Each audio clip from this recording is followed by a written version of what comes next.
When it becomes strikingly evident to Stanley Fanshawe Eucridge that the world is short one dog college, how will he get one up and running? P.G. Wodehouse, today on the Classic Tales podcast.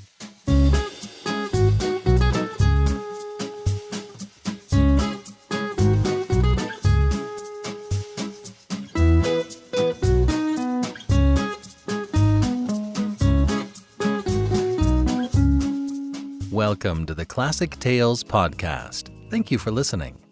Thank you to all of our financial supporters. We couldn't do this without you. We really try to make your support worth your while. For a $5 monthly donation, you get a monthly coupon code for $8 off your audiobook order. Give more and you get more. It kind of cracks open the website for you, so you can easily build out your classic audiobook library. And you help to give more folks like you the chance to discover the classics in a curated and easily accessible format. Go to classictalesaudiobooks.com today and become a financial supporter. You'll be glad you did. Thank you so much. We have some fun new titles appearing along with The Black Tulip. Through the Looking Glass by Lewis Carroll, Sinbad the Sailor from the Arabian Nights, and Casting the Runes by M.R. James are available now. While you're there, reserve your copy of The Black Tulip by Alexandre Dumas.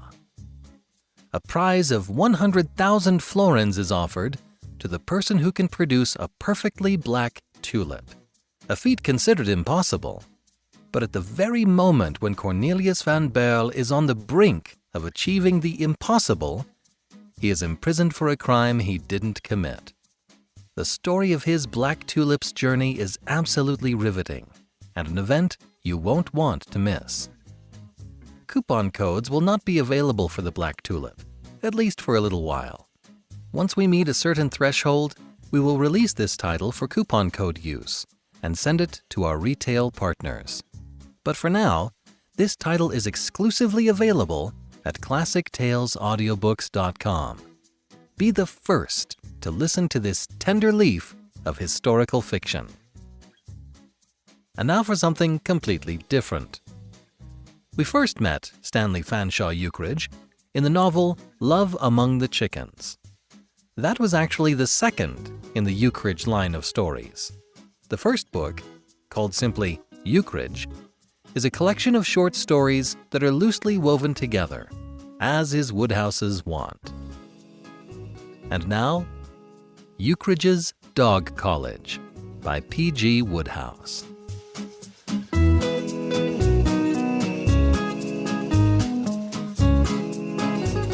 "Laddie," said Stanley Fanshawe Eucridge, that much-enduring man, helping himself to my tobacco and slipping the pouch absently into his pocket.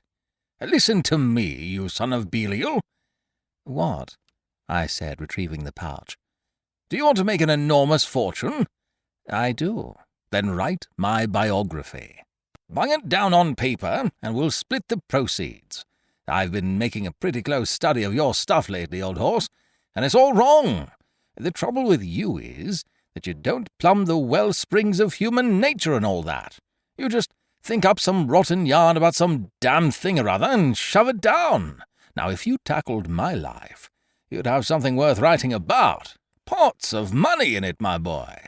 English serial rights and American serial rights and book rights and dramatic rights and movie rights. Well, you can take it from me that as a conservative estimate, we should clean up at least £50,000 apiece." "As much as that?" "Fully that. And listen, laddie, I'll tell you what. You're a good chap, and we've been pals for years, so I'll let you have my share of the English serial rights for £100 down." "What makes you think I've got £100? "Well, then, I'll make it my share of the English and American serial rights for 50. "Your collar's come off its stud." "How about my complete share of the whole dashed outfit for 25? "Not for me, thanks." "Then I'll tell you what, old horse," said Eucridge, inspired. "Just lend me half a crown to be going on with."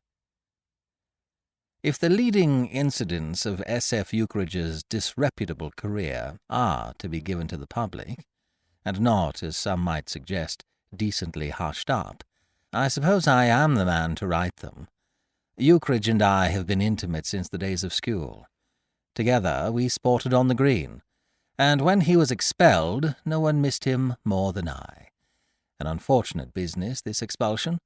Eucridge's generous spirit, ever ill-attuned to school rules, caused him eventually to break the solemnest of them all by sneaking out at night to try his skill at the coconut shees of the local village fair, and his foresight in putting on scarlet whiskers and a false nose for the expedition was completely neutralized by the fact that he absent-mindedly wore his school cap throughout the entire proceedings. He left the next morning, regretted by all. After this there was a hiatus of some years in our friendship. I was at Cambridge, absorbing culture, and Eucridge, as far as I could gather from his rare letters and the reports of mutual acquaintances, flitting about the world like a snipe. Somebody met him in New York, just off a cattle ship. Somebody else saw him in Buenos Aires. Somebody again spoke sadly of having been pounced on him at Monte Carlo and touched for a fiver. It was not until I settled down in London that he came back into my life. We met in Piccadilly one day, and resumed our relations where they had been broken off. Old associations are strong, and the fact that he was about my build, and so could wear my socks and shirts, drew us very close together. Then he disappeared again, and it was a month or more before I got news of him. It was George Tupper who brought the news. George was head of the school in my last year, and he has fulfilled exactly the impeccable promise of those early days. He is in the Foreign Office, doing well and much respected. He has an earnest, pulpy heart, and takes other people's troubles very seriously. Often he had mourned to me like a father over Eucridge's erratic progress through life, and now, as he spoke, he seemed to be filled with a solemn joy, as over a reformed prodigal. "Have you heard about Eucridge?" said George Tupper. "He has settled down at last, gone to live with an aunt of his who owns one of those big houses on Wimbledon Common, a very rich woman. I am delighted. It'll be the making of the old chap." I suppose he was right in a way, but to me this tame subsidence into companionship with a rich aunt in Wimbledon seemed somehow an indecent, almost a tragic end to a colourful career like that of S.F. Eucridge, and when I met the man a week later my heart grew heavier still. It was in Oxford Street at the hour when women come up from the suburbs to shop, and he was standing among the dogs and commissionaires outside Selfridge's. His arms were full of parcels, his face was set in a mask of wan discomfort, and he was so beautifully dressed that for an instant I did not recognize him. Everything which the correct man wears was assembled on his person, from the silk hat to the patent leather boots, and as he confided to me in the first minute, he was suffering the tortures of the damned. The boots pinched him, the hat hurt his forehead, and the collar was worse than the hat and boots combined. "She makes me wear them," he said moodily, jerking his head towards the interior of the store and uttering a sharp howl as the movement caused the collar to gouge his neck. "Still," I said, trying to turn his mind to happier things, "you must be having a great time. George Tupper tells me that your aunt is rich. I suppose you're living off the fat of the land." "The browsing and sluicing are good," admitted Eucridge. "But it's a wearing life, laddie. A wearing life, old horse." "Why don't you come and see me sometimes?" "I'm not allowed out at night." "Well, shall I come and see you?" A look of poignant alarm shot out from under the silk hat. "Don't dream of it, laddie," said Eucridge earnestly. "Don't dream of it. You're a good chap, my best pal and all that sort of thing, but the fact is, my standing in the home's none too solid even now, and one sight of you would knock my prestige into hash. Aunt Julia would think you worldly." "I'm not worldly," Well, you look worldly. You wear a squash hat and a soft collar. If you don't mind my suggesting it, old horse, I think if I were you, I'd pop off now before she comes out. Goodbye, laddie." "Ichabod," I murmured sadly to myself as I passed on down Oxford Street. "Ichabod. I should have had more faith. I should have known my Eucridge better. I should have realized that a London suburb could no more imprison that great man permanently than Elba did Napoleon. One afternoon, as I let myself into the house in Ebury Street, of which I rented at that time, the bedroom and sitting-room on the first floor, I came upon Bowles, my landlord, standing in listening attitude at the foot of the stairs. "Good afternoon, sir," said Bowles. "A gentleman is waiting to see you. I fancy I heard him calling me a moment ago." "Who is he?" "A Mr. Eucridge, sir. He—" A vast voice boomed out from above. "Bowles, old horse!" Bowles, like all other proprietors of furnished apartments in the south-western district of London, was an ex-butler, and about him, as about all ex-butlers, there clung like a garment an aura of dignified superiority which had never failed to crush my spirit. He was a man of portly aspect, with a bald head and prominent eyes of a lightish green, eyes that seemed to weigh me dispassionately and find me wanting. They seemed to say. Young, very young, and not at all what I have been accustomed to in the best places. To hear this dignitary addressed, and in a shout at that, as old horse, affected me with much the same sense of imminent chaos as would afflict a devout young curate if he saw his bishop slapped on the back. The shock, therefore, when he responded not merely mildly, but with what almost amounted to camaraderie, was numbing. "Sir?" cooed Bowles. "Bring me 6 bones and a corkscrew." "Very good, sir." Bowles retired, and I bounded upstairs and flung open the door of my sitting-room. "Great Scott!" I said blankly. The place was a sea of Pekingese dogs. Later investigation reduced their numbers to 6, but in that first moment there seemed to be hundreds. Goggling eyes met mine wherever I looked. The room was a forest of waving tails. With his back against the mantelpiece, smoking placidly, stood Eucridge. "Hello, laddie," he said, with a genial wave of the hand, as if to make me free of the place. "You're just in time. I've got to dash off and catch a train in a quarter of an hour. Stop it, you mutts!" he bellowed, and the 6 Pekingese, who had been barking steadily since my arrival, stopped in mid-yap and were still. Eucridge's personality seemed to exercise a magnetism over the animal kingdom, from ex-butlers to peaks, which bordered on the uncanny. "I'm off to Sheep's Cray in Kent, taking a cottage there." "Are you going to live there?" "Yes." "But what about your aunt?" "Oh, I've left her. Life is stern and life is earnest, and if I mean to make a fortune, I've got to bustle about and not stay cooped up in a place like Wimbledon." "Something in that." "Besides which, she told me the very sight of me made her sick, and she never wanted to see me again." I might have guessed directly I saw him that some upheaval had taken place. The sumptuous raiment which had made him such a treat to the eye at our last meeting was gone, and he was back in his pre-Wimbledon costume, which was, as the advertisements say, distinctively individual. Over grey flannel trousers, a golf coat, and a brown sweater he wore like a royal robe in bright yellow mackintosh. His collar had broken free from its stud and showed a couple of inches of bare neck.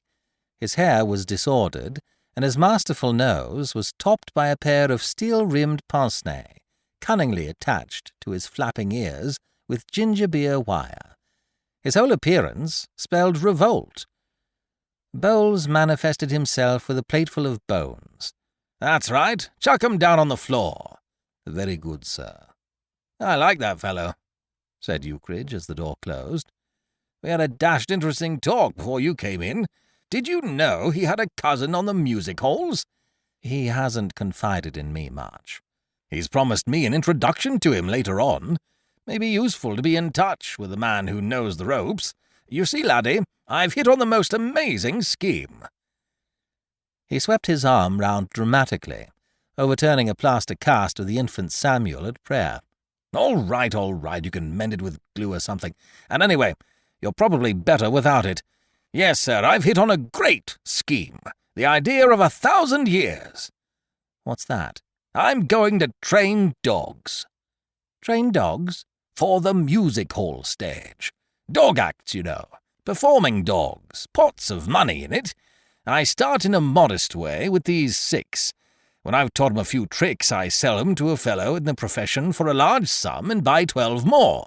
I train those, sell 'em for a large sum, and with the money buy 24 more. I train those— Here, wait a minute. My head was beginning to swim. I had a vision of England paved with Pekingese dogs, all doing tricks. How do you know you'll be able to sell them? Of course I shall. The demand's enormous. Supply can't cope with it. At a conservative estimate, I should think I ought to scoop in £4,000 or £5,000 the first year. That, of course, is before the business really starts to expand. I see. When I get going properly, with a dozen assistants under me and an organised establishment, I shall begin to touch the big money. What I'm aiming at is a sort of dogs' college out in the country somewhere. Big place with a lot of ground, regular classes and a set curriculum. Large staff, each member of it with so many dogs under his care, me looking on and superintending. Why, once the thing starts moving, it'll run itself, and all I shall have to do will be to sit back and endorse the checks. It isn't as if I would have to confine my operations to England. The demand for performing dogs is universal throughout the civilized world. America wants performing dogs. Australia wants performing dogs. Africa could do with a few, I've no doubt. My aim, laddie, is gradually to get a monopoly of the trade. I want everybody who needs a performing dog of any description to come automatically to me. And I'll tell you what, laddie, if you like to put up a bit of capital, I'll let you in on the ground floor. No, thanks. All right, have it your own way. Only don't forget that there was a fellow who put $900 into the Ford car business when it was starting, and he collected a cool $40 million. I say, is that clock right? Great Scott, I'll be missing my train. Help me mobilize these dashed animals. 5 minutes later, accompanied by the 6 Pekingese, and bearing about him a pound of my tobacco, 3 pairs of my socks, and the remains of a bottle of whisky, Eucridge departed in a taxicab for Charing Cross Station to begin his life work. Perhaps 6 weeks passed, 6 quiet, Eucridgeless weeks. And then one morning I received an agitated telegram. Indeed, it was not so much a telegram as a cry of anguish. In every word of it there breathed the tortured spirit of a great man who has battled in vain against overwhelming odds.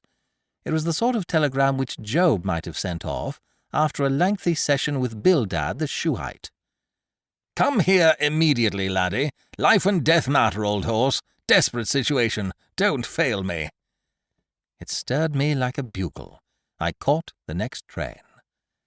The White Cottage, Sheep's Cray, destined presumably to become in future years an historic spot and a mecca for dog-loving pilgrims, was a small and battered building standing near the main road to London at some distance from the village. I found it without difficulty, for Eucridge seemed to have achieved a certain celebrity in the neighbourhood, but to effect an entry was a harder task. I rapped for a full minute without result, then shouted, and I was about to conclude that Eucridge was not at home when the door suddenly opened. As I was just giving a final bang at the moment, I entered the house in a manner reminiscent of one of the ballet Russes, practising a new and difficult step. "Sorry, old horse," said Eucridge.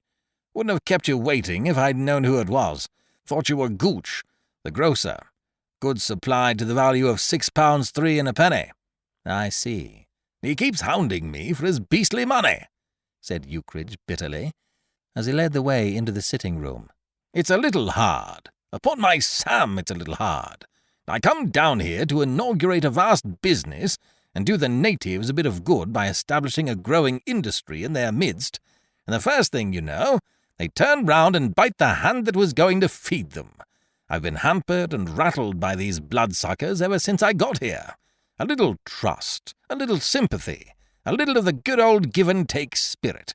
That was all I asked. And what happened? They wanted a bit on account. Kept bothering me for a bit on account.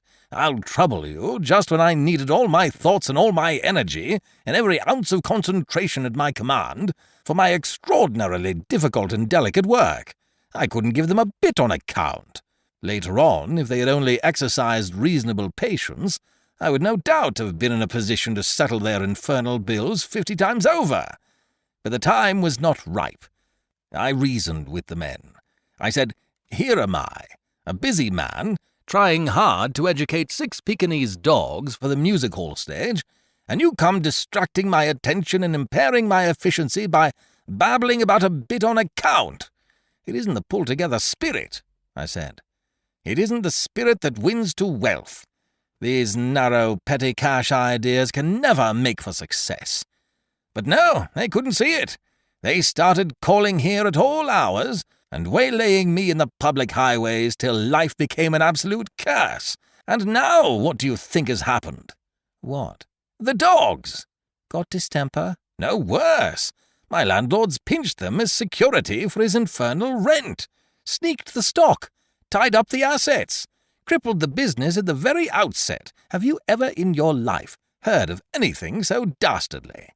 I know I agreed to pay the damned rent weekly, and I'm about 6 weeks behind, but my gosh! Surely a man with a huge enterprise on his hands isn't supposed to have to worry about these trifles when he's occupied with the most delicate— Well, I put all that to old Nickerson, but a fat lot of good it did. So, then I wired to you. Ah, I said, and there was a brief and pregnant pause. I thought, said Eucridge meditatively, that you might be able to suggest somebody I could touch. He spoke in a detached and almost casual way, but his eye was gleaming at me significantly, and I avoided it with a sense of guilt. My finances at the moment were in their customary unsettled condition, rather more so, in fact, than usual, owing to unsatisfactory speculations at Kempton Park on the previous Saturday. And it seemed to me that if ever there was a time for passing the buck, this was it. I mused tensely. It was an occasion for quick thinking. "George Tupper," I cried, on the crest of a brainwave. "George Tupper?" echoed Eucridge radiantly, his gloom melting like fog before the sun. "The very man, by gad! It's a most amazing thing, but I never thought of him. George Tupper, of course! Big-hearted George, the old school chum. He'll do it like a shot, and won't miss the money. These Foreign Office blokes have always got a spare tanner or two tucked away in the old sock. They pinch it out of the public funds. Rush back to town, laddie, with all speed, get hold of Tuppy, lush him up, and bite his ear for 20 quid. Now is the time for all good men to come to the aid of the party." I had been convinced that George Tupper would not fail us, nor did he. He parted without a murmur, even with enthusiasm. The consignment was one that might have been made to order for him. As a boy, George used to write sentimental poetry for the school magazine, and now he is the sort of man who is always starting subscription lists and getting up memorials and presentations. He listened to my story with a serious official air which these Foreign Office fellows put on when they are deciding whether to declare war on Switzerland or send a firm note to San Marino, and was reaching for his checkbook before I had been speaking 2 minutes. Eucridge's sad case seemed to move him deeply. "Too bad," said George. "So he is training dogs, is he? Well, it seems very unfair that, if he has at last settled down to real work, he should be hampered by financial difficulties at the outset. We ought to do something practical for him. After all, a loan of £20 cannot relieve the situation permanently." "I think you're a bit optimistic if you're looking on it as a loan. What Eucridge needs is capital." "He thinks that too, so does Gooch, the grocer." "Capital," repeated George Tupper, firmly, as if he were reasoning with a plenipotentiary of some great power. "Every venture requires capital at first." He frowned thoughtfully. "Where can we obtain capital for Eucridge?" "Rob a bank." George Tupper's face cleared. "I have it," he said. "I will go straight over to Wimbledon tonight and approach his aunt." "Aren't you forgetting that Eucridge is about as popular with her as a cold Welsh rabbit?" "There may be a temporary estrangement, but if I tell her the facts and impress upon her that Eucridge is really making a genuine effort to earn a living—" "Well, try it if you like, but she will probably set the parrot on to you." "It will have to be done diplomatically, of course. It might be as well if you did not tell Eucridge what I propose to do. I do not wish to arouse hopes which may not be fulfilled." A blaze of yellow on the platform of Sheep's Cray station next morning informed me that Eucridge had come to meet my train. The sun poured down from a cloudless sky, but it took more than sunshine to make Stanley Fanshawe Eucridge discard his mackintosh. He looked like an animated blob of mustard. When the train rolled in, he was standing in solitary grandeur, trying to light his pipe. But as I got out, I perceived that he had been joined by a sad-looking man, who, from the rapid and earnest manner in which he talked and the vehemence of his gesticulations, appeared to be ventilating some theme on which he felt deeply. Eucridge was looking warm and harassed, and as I approached, I could hear his voice booming in reply. "My dear sir, my dear old horse, do be reasonable. Do try to cultivate the big, broad, flexible outlook." He saw me and broke away, not unwillingly, and gripping my arm drew me off along the platform. The sad-looking man followed irresolutely. "Have you got the stuff, laddie?" inquired Eucridge in a tense whisper. "Have you got it?" "Yes, here it is." Put it back," moaned Eucridge in agony, as I felt in my pocket. "Do you know who that was I was talking to? Gooch, the grocer." "Good supply to the value of £6 3 and a penny?" "Absolutely." "Well, now's your chance. Fling him a purse of gold. That'll make him look silly." "My dear old horse, I can't afford to go about the place squandering my cash, simply in order to make grocers look silly. That money is earmarked for Nickerson, my landlord." "Oh, I say, I think the £6 3 and a penny bird is following us." "Then for goodness sake, laddie, let's get a move on. If that man knew we had 20 quid on us, our lives wouldn't be safe. He'd make one spring." He hurried me out of the station and led the way up a shady lane that wound off through the fields, slinking furtively, like one that on a lonesome road doth walk in fear and dread, and having once looked back, walks on and turns no more his head, because he knows a frightful fiend doth close behind him tread.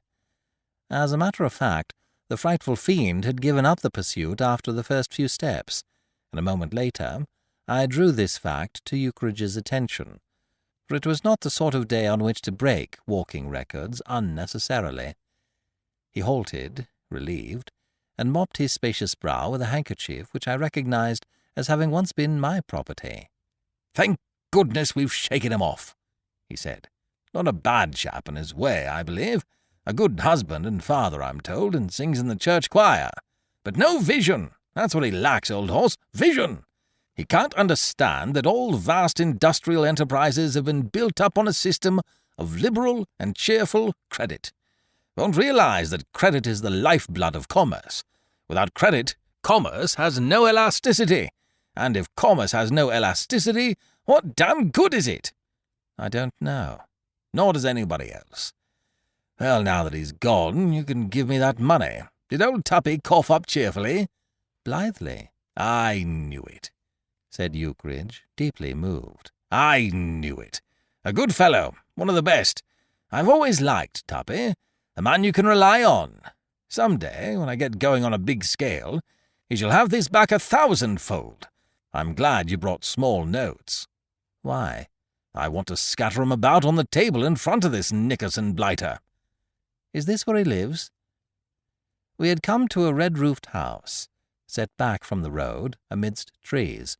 Eucridge wielded the knocker forcefully. "Tell Mr. Nickerson," he said to the maid, "that Mr. Eucridge is called and would like a word." About the demeanour of the man who presently entered the room into which we had been shown, there was the subtle but well-marked something which stamps your creditor all the world over.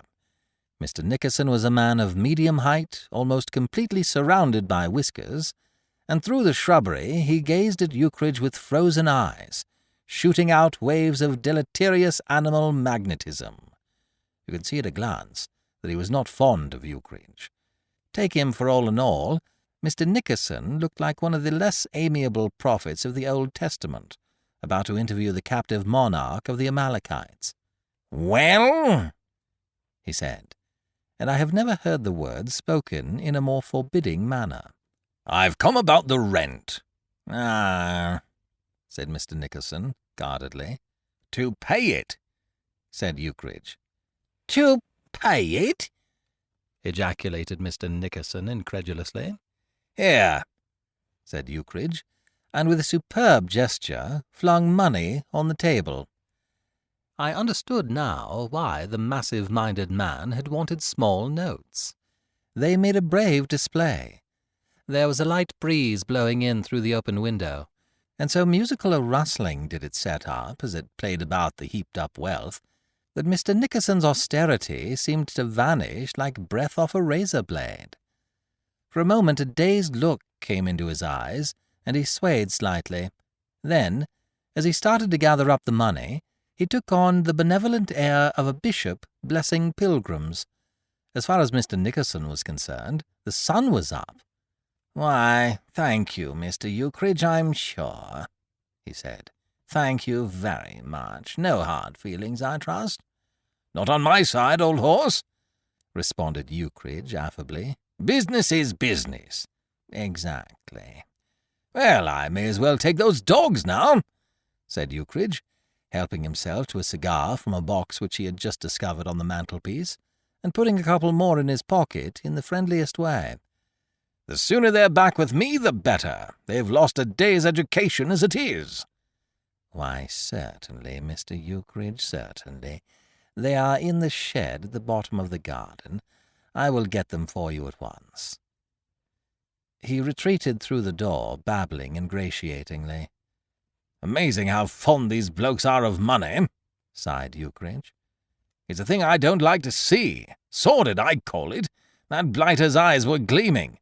Positively gleaming, laddie, as he scooped up the stuff. Good cigars, these," he added, pocketing 3 more. There was a faltering footstep outside, and Mr. Nickerson re-entered the room. The man appeared to have something on his mind. A glassy look was in his whisker-bordered eyes, and his mouth, though it was not easy to see it through the jungle, seemed to me to be sagging mournfully. He resembled a minor prophet who has been hit behind the ear with a stuffed eel skin. "Mr. Eucridge! Hello! The little dogs!" "Well?" "The little dogs! What about them?" "They have gone!" "Gone? Run away!" "Run away? How the devil could they run away?"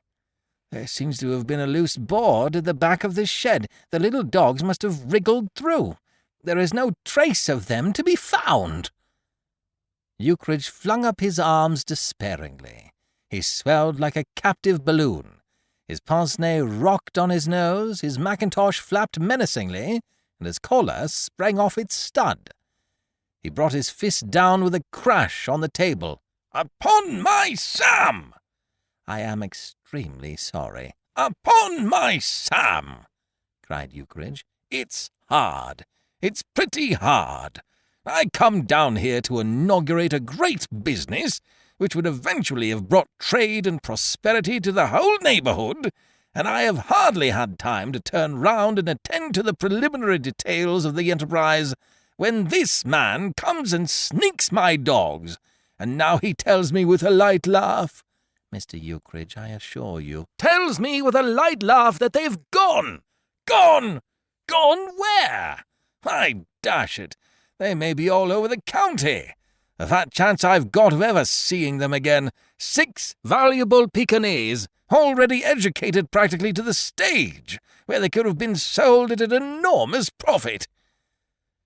Mr. Nickerson was fumbling guiltily, and now he produced from his pocket a crumpled wad of notes, which he thrust agitatedly upon Eucridge, who waved them away with loathing. "This gentleman," boomed Eucridge, indicating me with a sweeping gesture, "happens to be a lawyer.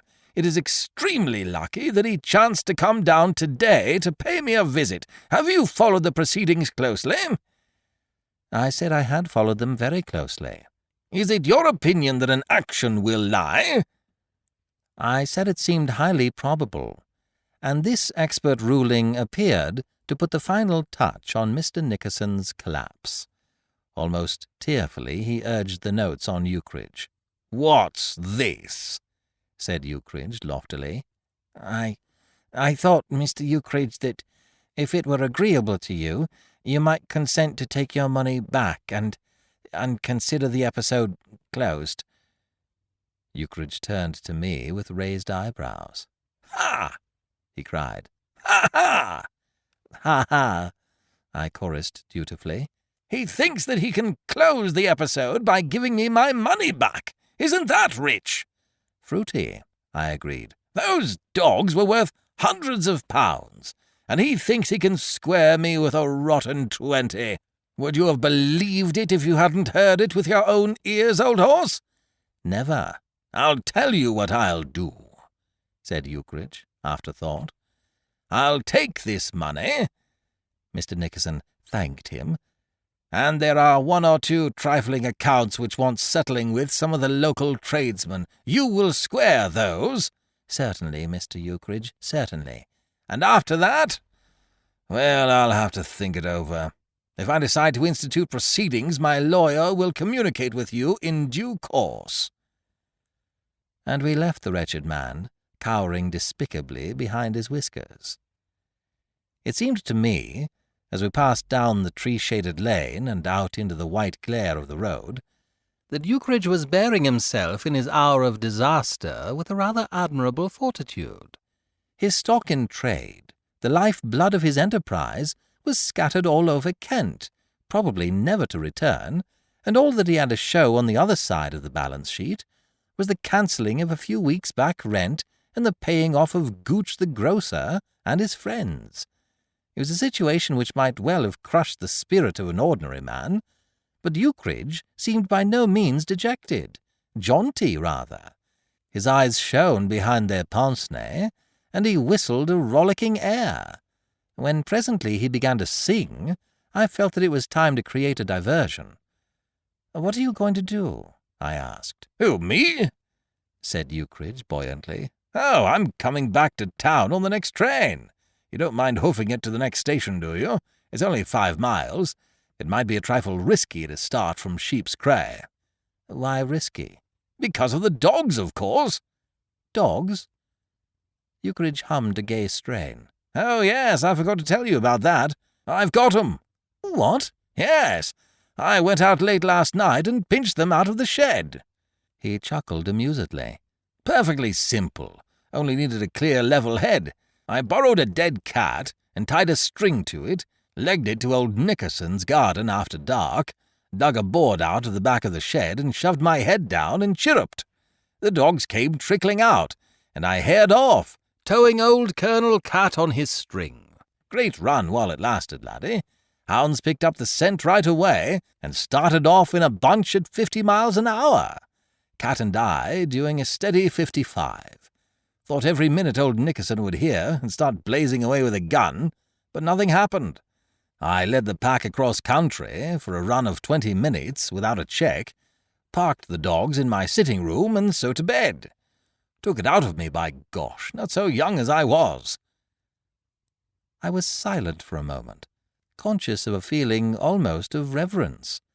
This man was undoubtedly spacious. There had always been something about Eucridge that dulled the moral sense. "Well," I said at length, "you've certainly got vision." "Yes," said Eucridge, gratified. "And the big, broad, flexible outlook?" "Got to, laddie, nowadays. The foundation of a successful business career." "And what's the next move?" We were drawing near to the white cottage. It stood and broiled in the sunlight, and I hoped that there might be something cool to drink inside it. The window of the sitting-room was open, and through it came the yapping of Pekingese. "Oh, I shall find another cottage somewhere else," said Eucridge, eyeing his little home with a certain sentimentality. "That won't be hard. Lots of cottages all over the place. And then I shall buckle down to serious work. You'll be astounded at the progress I've made already. In a minute I'll show you what those dogs can do."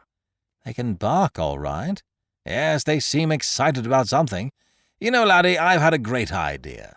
When I saw you at your rooms, my scheme was to specialize in performing dogs for the music halls, which I might call professional dogs. But I've been thinking it over, and now I don't see why I shouldn't go in for developing amateur talent as well. Say you have a dog, Fido, the household pet, and you think it would brighten the home if he could do a few tricks from time to time.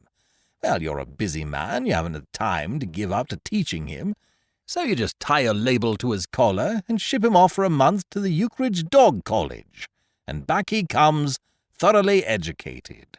No trouble, no worry, easy terms. Upon my Sam, I'm not sure there isn't more money in the amateur branch than in the professional. I don't see why eventually dog owners shouldn't send their dogs to me as a regular thing, just as they send their sons to Eton and Winchester. My golly, this idea's beginning to develop. I'll tell you what. How would it be to issue special collars to all dogs which have graduated from my college? Something distinctive which everybody would recognize. See what I mean? Sort of badge of honor.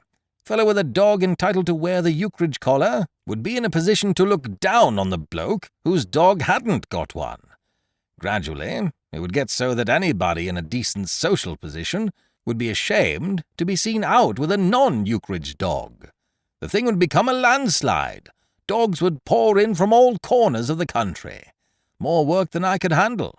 Have to start branches. The scheme's colossal. Millions in it, my boy. Millions.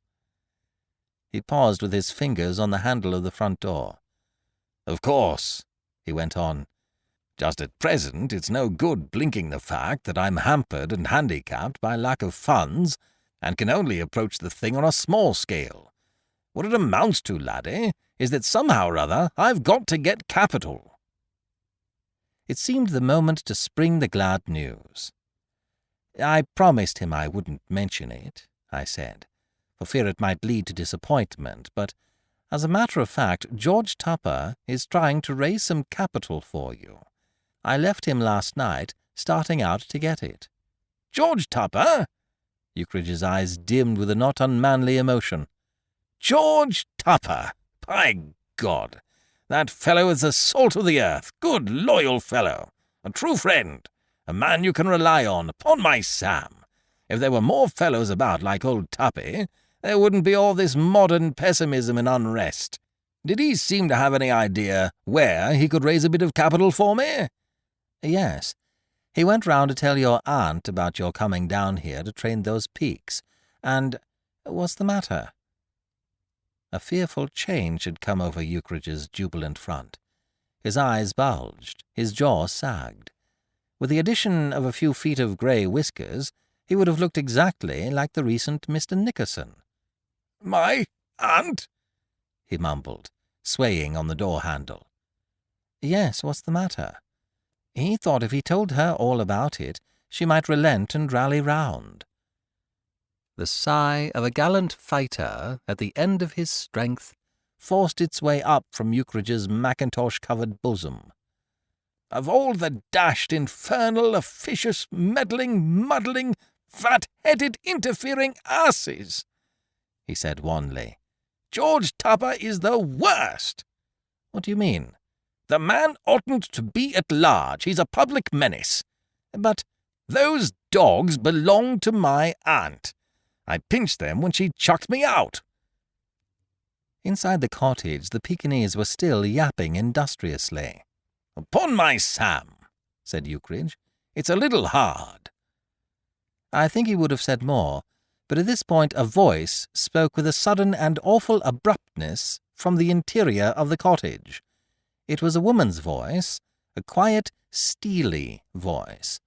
A voice, it seemed to me, that suggested cold eyes, a beaky nose, and hair like gun metal. "Stand Stanley! That was all it said, but it was enough. Eucridge's eye met mine in a wild surmise. He seemed to shrink into his mackintosh like a snail surprised while eating lettuce. Stanley! Yes, Aunt Julia, quavered Eucridge. Come here. I wish to speak to you. Yes, Aunt Julia. I sidled out into the road. Inside the cottage, the yapping of the Pekingese had become quite hysterical. I found myself trotting, and then, though it was a warm day, running quite rapidly. I could have stayed if I had wanted to, but somehow I did not want to. Something seemed to tell me that on this holy domestic scene I should be an intruder. What it was that gave me that impression I do not know. Probably vision, or the big, broad, flexible outlook.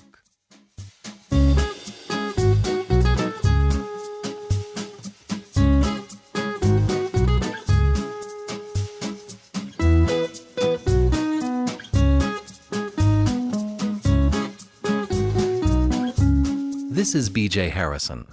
I hope you've enjoyed this unabridged production of Eucridge's Dog College by P.G. Woodhouse. If you have enjoyed this book, please visit our website at classictalesaudiobooks.com and reserve your copy of The Black Tulip by Alexandre Dumas. It's an enthralling historical adventure you're sure to enjoy. Thank you for joining me today and allowing classic literature to awaken your better self. Please join me every week, and we'll rediscover the greatest stories ever put to paper.